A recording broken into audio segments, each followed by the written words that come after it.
আমরা মনে করি যে আওয়ামী লীগের কাছে বাংলাদেশের জনগণ নিরাপদ নয়।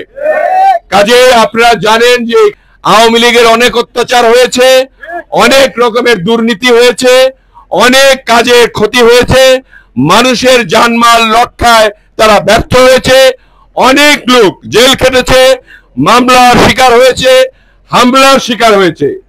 সেটা যাতে আর না হয়, বাংলাদেশ শান্তিপূর্ণ একটা বাংলাদেশ গঠিত হবে। আমরা সকলে কাঁধে কাঁধ মিলিয়ে ভাই বোনেরা এবং আমাদের সকল অঙ্গ সংগঠনের নেতৃবৃন্দরা একসঙ্গে কাজ করবে।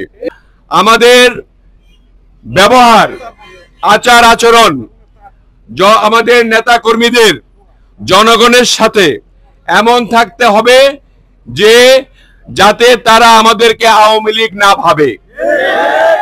আওয়ামী লীগের কাজ ছিল চাঁদাবাজি করা, লুটতরাজ করা, টেন্ডারবাজি করা এবং মানুষকে হয়রানি করা।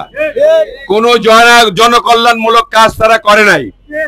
এই যে আমি 2001 সালে যে উন্নয়নগুলি করে গেছিলাম সেগুলির ছোঁয়াগুলো পর্যন্ত তারা দিতে পারে নাই।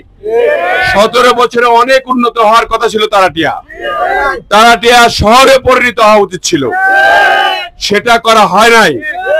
এই যে হয় নাই, এটার জন্য আমাদের কি করতে হবে?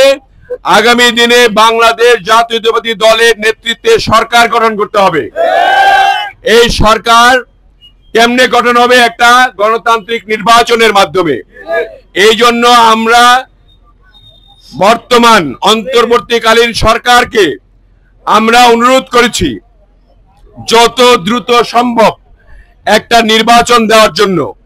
তারা আমাদেরকে আশ্বস্ত করেছে ডিসেম্বরের মধ্যে একটি নির্বাচন দিবে। সেই নির্বাচনে আমার মার্কা কি থাকবে? এই ধানের শীষ মার্কায় ভোট দিয়ে আমাদেরকে জয়যুক্ত হতে হবে।